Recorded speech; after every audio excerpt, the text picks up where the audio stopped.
بیان کړی دی قرآن دروژه قدر لازم پر مسلمان دروژه قدر لازم پر مسلمان دروژه بیان کړی دی قرآن دروژه. الحمد لأهله والصلاة على أهلها وبعد. د حمادیه ښوونیز ګروپونو ټولو معززو ګډونوالو د روژې په مناسبت درسونو په لړۍ کې په ننني درس کې ځینې سنتونه او مستحبات وایم چې د روژې لپاره دي. د روژې لپاره 10 سنتونه او مستحبات دي. اول پیشلمی کول دا سنت عمل دی. که څه هم یوه ګوله ډوډۍ یو څوک وخوري یا یو ګیلاس اوبه وچښي لا هم ثواب زیات لري. د پیغمبر صلی الله علیه وسلم څخه روایت ثابت دی چې دغه روایت الترغیب والترهیب په 2 جلد صفحه 119 کې را نقل کړی دی.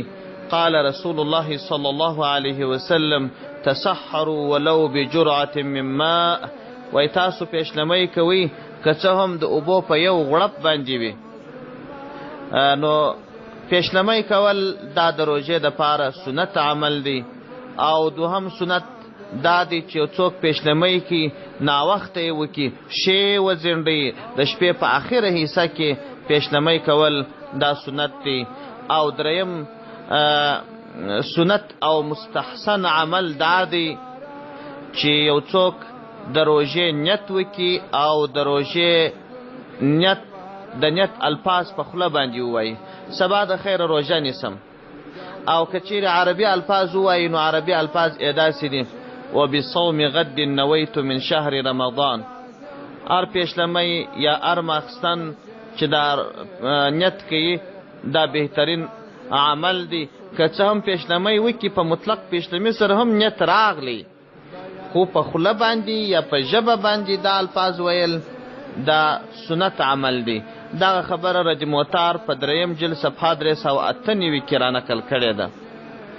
او همدا ډول 4م سنت دا دی چې کله یو څوک روژه ونیسي نو لمر چې ولویدي تر لمر لویدو وروسته په روژه مات کولو کې تلوار کول په روژه مات کې دا سنت عمل دی. دا خبره هم رد موتار په 3 جلد صفحه 459 کې را نقل کړې ده. او همدا ډول 5م سنت او مستحب عمل دا دی چې روژه په خورما باندې ماته کړل سي او په تاک شمیر باندې ماتول بل مستحب دی. 1 خورما وخوړل سي یا 3 وخوړل سي یا 5. او که خورما نه وي نو بیا یو بل په خواږه شي سره روژه ماتول مستحب ده. او که خوږ شی نه و نو بیا دې ساده اوبه وچښي.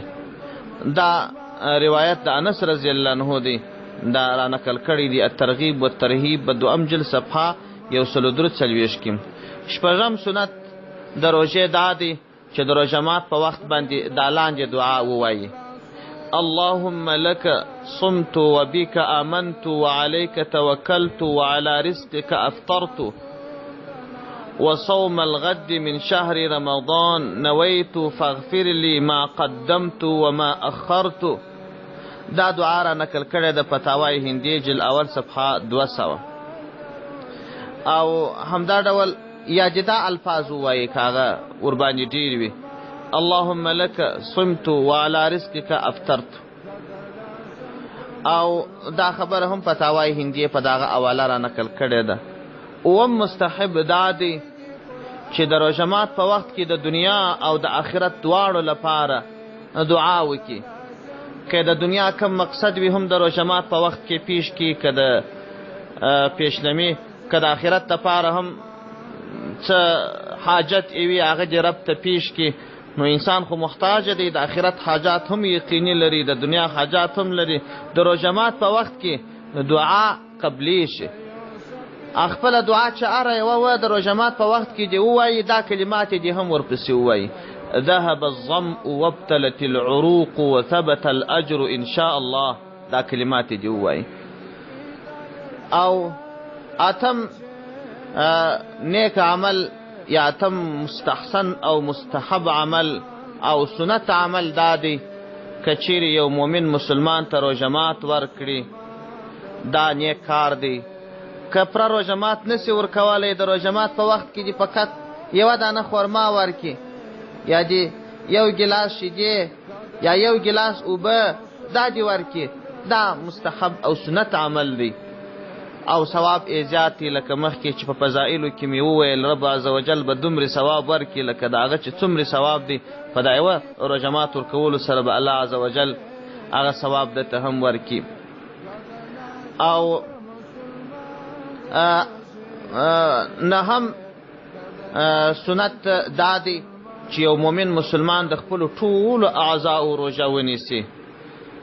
د غوږو ساتنه وکړي، موسیقي دې نه پاوري، غیبت دې نه پاوري، درواغ دې نه پاوري، د سترګو حفاظت دې وکړي، نامحرمه ښځو ته دې نه ګوري او د ګناه دپاره دې د دې سترګو څه ګټه نه اخلي.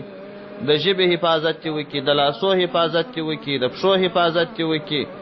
یعنې دا چې درواغ، غیبت، چغلګري، ناحقه قسم اخیستل، د شهوت په نظر کتل، فحش ویل، بوتان ویل، ظلم کول، غلا کول، د دې ټولو څه دې ځان وساتي. یعنې د بدن د ټولو اعضاو روژه نیول دا سنت عمل دی. معارف السنن جلد 5 صفحه 366. او لسم ادب دادی، مستحب دادی چې د روژې په وخت کې مسواک وهل، دا که سړی وایي په روژه کې دا هم مستحب عمل دی او مستحسن عمل دی. بحر رائق جلد 2 صفحه 441.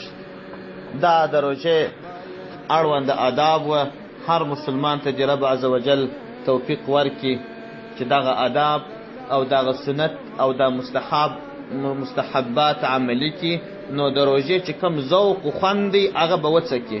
والسلام علیکم ورحمة الله وبرکاته. بیان کړي دی قرآن د روژې، قدر لازم پر مسلمان د روژې، قدر لازم پر مسلمان د روژې.